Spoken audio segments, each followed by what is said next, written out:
नमस्कार दर्शकों, आप कोई भी भूखंड लेते हैं तो वह वर्गाकार हो या आयताकार, उसके उत्तर पूर्व के कोने को ईशान कोण या पूजा का स्थान या ईश का स्थान कहते हैं। अब आप अपनी कुंडली को देखिए, वह भी आयताकार या वर्गाकार आकृति में ही बनाई जाती है। उसमें राशि का अंकीकरण एंटी क्लॉकवाइज ही किया जाता है। दूसरा घर जिस स्थान पर पड़ता है वह स्थान कुंडली का दूसरा स्थान या धर्म स्थल या भगवान का स्थान कहा जाता है।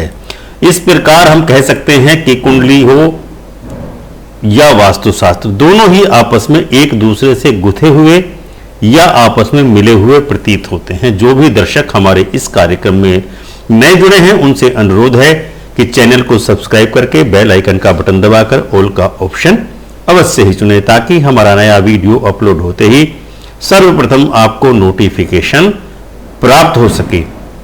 और यदि आप हमारे इस कार्यक्रम को हमारे फेसबुक पेज वास्तु ज्ञान पर देख रहे हैं तो आप हमारे पेज को लाइक करें तथा वीडियो को शेयर करके अपने कमेंट्स से हमको अवश्य ही अवगत कराएं। अपने पिछले अंक में हमने आपको पहले और सातवें घर के आपसी संबंध के बारे में विस्तार से समझाया था। आज के अंक में हम आपको दूसरे घर के बारे में विस्तार से पूरी तरह समझाने वाले हैं।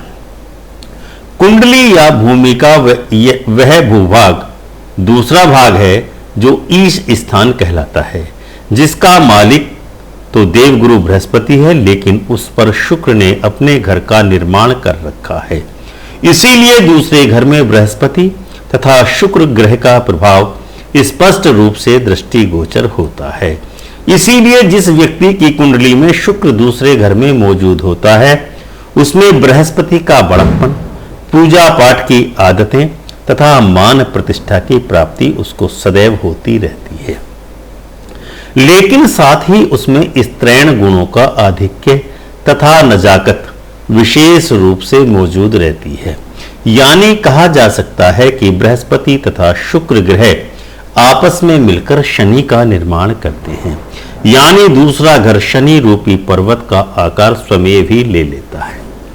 इसीलिए नौवें घर यानी समुद्र में बैठे हुए ग्रहों के कारण नौवें घर से जल वाष्प के रूप में वह समुद्र बादलों को भेजता है, जो दूसरे घर के पर्वत से टकरा करके चौथे घर यानी सुख के घर में धन की बारिश, सुखों की बारिश करते रहते हैं। यानी ऐसे जातक के पास बिना प्रयास के ही धन का आगमन अकस्मात होने लगता है। अर्थात कहा जा सकता है कि यदि किसी जातक के दूसरे, चौथे और नौवें घर में कोई ग्रह होने पर जातक के जीवन में स्थायी आमदनी सदैव ही बनी रहती है। अब हम आपको एक ऐसा चमत्कारिक तथ्य बतलाने वाले हैं जिसको जानकर आप आश्चर्यचकित हो ही जाएंगे। यदि आपकी कुंडली के दूसरे घर में कितने भी ग्रह, शुभ ग्रह उपस्थित हों, लेकिन यदि आपकी कुंडली का 9वां तथा 10वां घर खाली है तो दूसरे घर के ग्रह आपको कोई भी लाभ किसी तरीके का पहुंचा ही नहीं सकते हैं। इसके लिए आपको एक उपाय अवश्य ही करना पड़ेगा। दूसरे घर के उत्तम ग्रह को जागृत करने के लिए आपको 9वें या 10वें घर में से कोई न कोई ग्रह स्थापित करना ही पड़ेगा। सिद्धांत है कि दूसरे घर के ग्रह को 10वें घर का ग्रह ही जगा सकता है। यहां हम आपकी सुविधा के लिए स्पष्ट कर देना चाहते हैं कि 10वां घर पिता के द्वारा बनाया हुआ मकान होता है, जबकि बाबा या दादा के द्वारा बनाया हुआ मकान 9वां घर कहलाता है।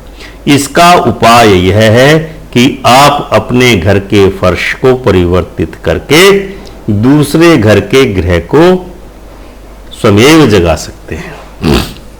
जिस प्रकार से पहले घर के ग्रह को 7वें घर के ग्रह देखते हैं, उसी प्रकार से दूसरे घर के ग्रह को 8वें घर के ग्रह पूर्ण दृष्टि से देखते रहते हैं। यानी 8वें घर के ग्रह दूसरे घर के ग्रहों को विपरीत तरीके से प्रभावित करते हैं। उदाहरण के लिए यदि किसी व्यक्ति की कुंडली के 8वें घर में मंगल उपस्थित हो तो उसको भाइयों के सुख में हमेशा ही प्रतिकूलता प्राप्त होगी और मंगल हमेशा प्रतिकूल प्रभाव देगा।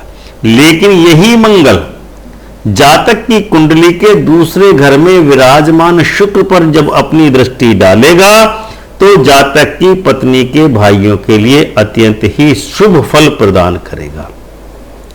यानी जातक की पत्नी के भाई आपस में अत्यंत ही मेल मिलाप और प्यार के साथ रहने वाले होंगे।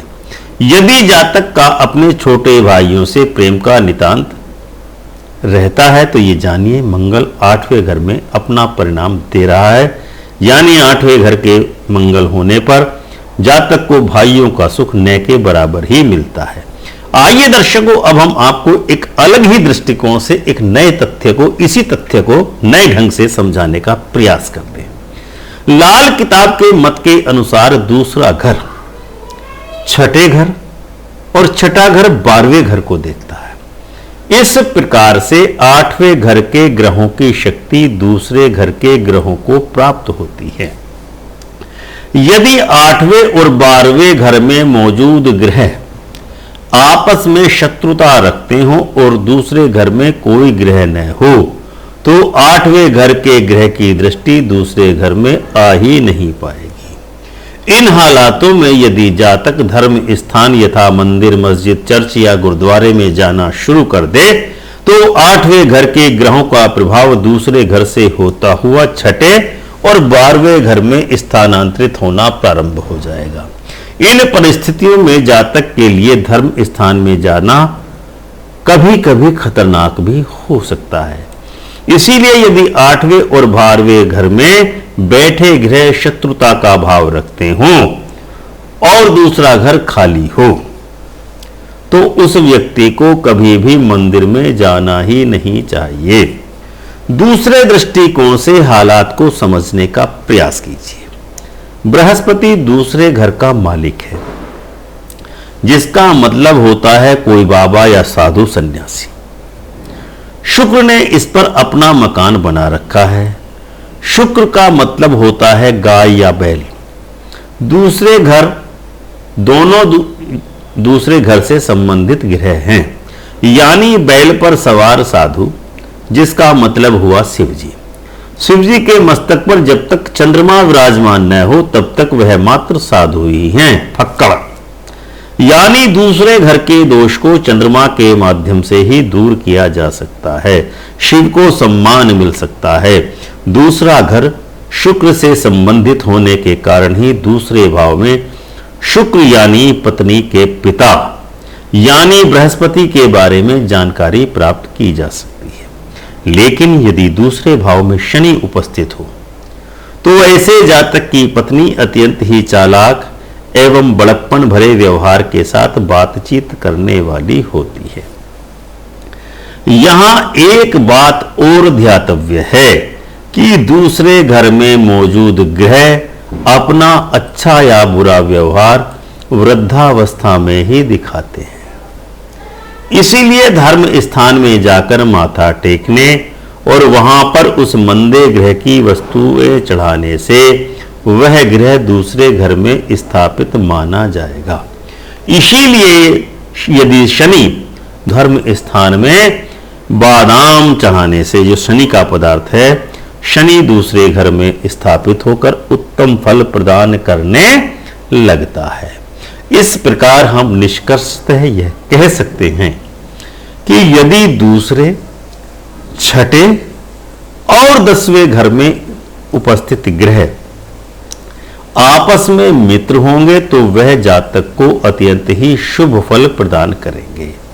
लेकिन एक चीज का हमेशा ध्यान रखें कि दूसरे घर के ग्रह 9वें घर के ग्रह को सीधी टक्कर भी मारते हैं। यानी दूसरे घर में मौजूद बृहस्पति छठे, 8वें और 10वें घर को, मंगल 5वें, 8वें और 9वें घर को तथा शनि चौथे घर को देखता है। तो दर्शकों, यह थी हमारी आज की जानकारी दूसरे घर के बारे में। उम्मीद है ये जानकारी आपको अवश्य ही पसंद आई होगी। अपना कमेंट करके हमें अपनी अमूल्य राय से अवश्य ही अवगत कराएं। धन्यवाद। ओम श्री माधवाय नमः।